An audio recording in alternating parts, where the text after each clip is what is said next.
collide at the Artisan fair. Characters. Maya narrator sells handmade candles. Harper sells pottery, former rival. We help a few more customers, and during a quiet moment, Harper turns fully toward me. That's new. Usually we barely acknowledge each other.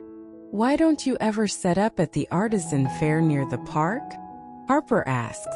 It's a simple question, but it hits hard. I sigh, leaning against my booth.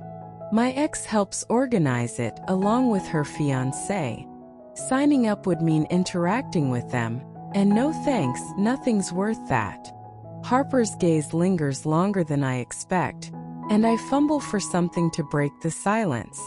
Grabbing a candle at random, I drop it into her hands. Here, I say. It smells like lavender. You could use the calm. To my surprise, Harper laughs. It's a nice sound, softer than I imagined. Are you seeing anyone now? She asks. I blink. What? No. Why? She shrugs.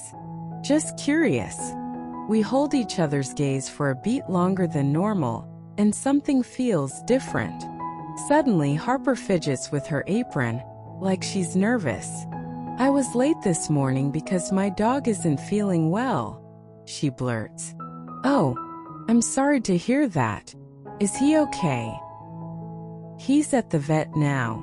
They think he'll need medicine for a while, but he's only 4. I nod sympathetically. I'd be a wreck if something happened to my dog. I really hope he gets better soon. Thanks. She smiles faintly. Guess I need to sell a lot of pottery to cover those vet bills. I chuckle, trying to lighten the mood. I'm sure you will. I'll sell more candles, though. She grins, and for the first time it doesn't feel forced between us. We'll see about that.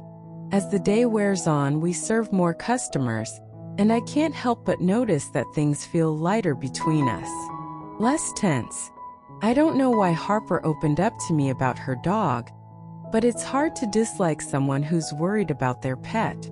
Maybe my own honesty softened her up. I catch myself wondering where she lives, how her pottery business is going, and if she's close with her family. A warmth creeps into my chest, and I shake my head. This is ridiculous. She's distracting me, and I should probably set up my booth somewhere else next time. Later, Harper clears her throat, looking slightly awkward. Maya, I did some thinking about what I said when we first met. She shifts on her feet. I was wrong. Candles aren't a waste of space. I'm sorry for that. I blink in surprise. Oh, thanks. An awkward silence settles between us. I guess, I add. There's something comforting about handmade things. It's not just the product, it's the care that goes into them. Harper smiles slightly, and it hits me how much I've been enjoying our little interactions today. This weird shift between us is throwing me off balance, but I can't say I hate it. As the fair winds down, Harper tosses a small ceramic figure onto my table. I pick it up, confused. What's this? Consider it a peace offering, she says, and then digs into her bag, pulling out a small slip of paper. My heart speeds up as she writes something down. My number, she says, sliding it across the table with a knowing smile. In case you ever want to grab coffee. My stomach flips. Harper is asking me out? We've been rivals for months and now she's flirting? My fingers brush hers as I take the paper, and the small gesture sends a shockwave through me. I'll think about it, I say, trying to sound casual, but my voice comes out shaky. As she steps back, that tension between us shifts again, but this time it's warm, electric. And as much as I've tried to avoid thinking about her today, now it's all I can do. Maybe I've always liked sparring with Harper more than I'd admit. Maybe I'd like to kiss her too.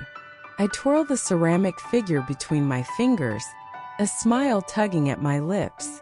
Yeah, I murmur to myself. Maybe I will text her.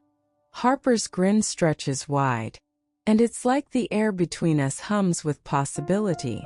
The next weekend arrives faster than I expect, and I'm more jittery than usual as I set up my booth at the Artisan fair. It's the same setup as always. Candles in neat rows, my sign proudly displayed, but something is different today. I glance at the empty space beside me where Harper's booth usually stands, but there's no sign of her yet. Did she decide not to come? The thought is oddly disappointing. I turn back to adjusting my display, trying to focus.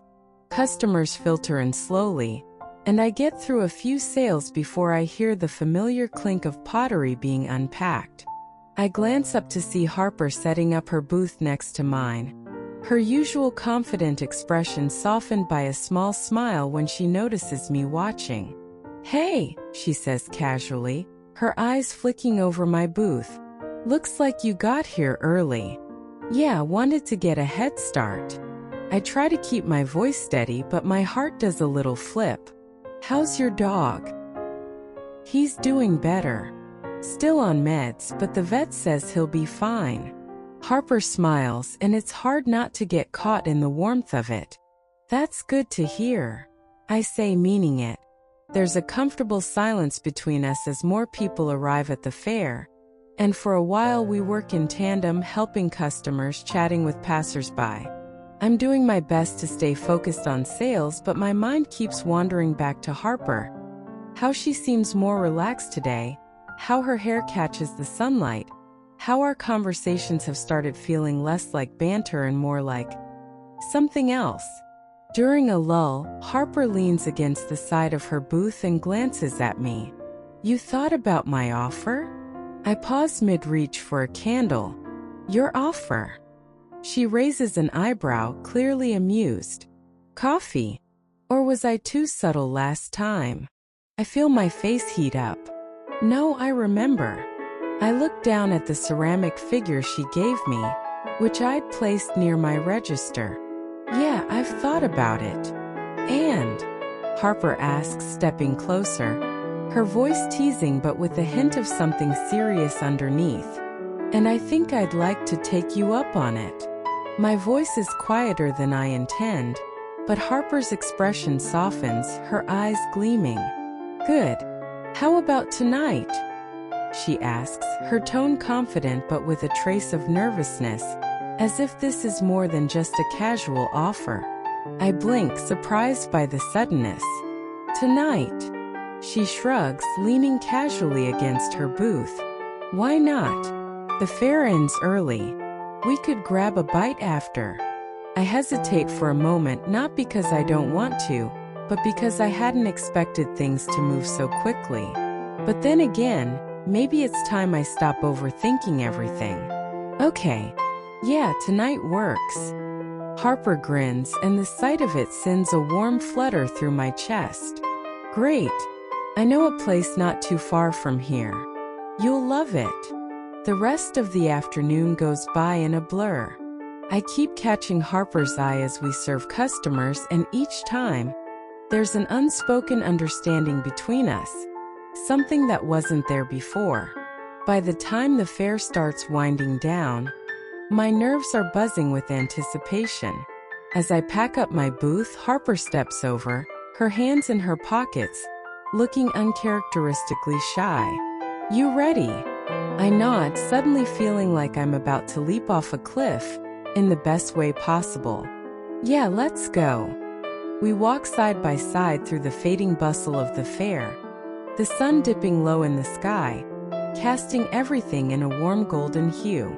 There's a quiet tension between us, but it's no longer awkward or strained. It feels charged, like we're both waiting for something to happen, even though neither of us is quite sure what it is yet. "So," Harper says as we reach the street, "I've been thinking about that whole carpe diem thing you mentioned last week." I laugh nervously, remembering our conversation. Yeah. I'm not usually one for cheesy mottos, but I kind of like the idea of it." She glances at me, her eyes sparkling. "Seizing the day and all that." "Well," I say, smiling, Maybe you've been inspiring me to do the same. Harper's grin grows, and in that moment, I know something has shifted irreversibly between us. We're no longer rivals sparring over booth space and business strategies. There's something real, something that's been simmering just beneath the surface, waiting for the right moment to break through. And tonight, as we walk side by side into the twilight, I think we're finally about to find out what that something is.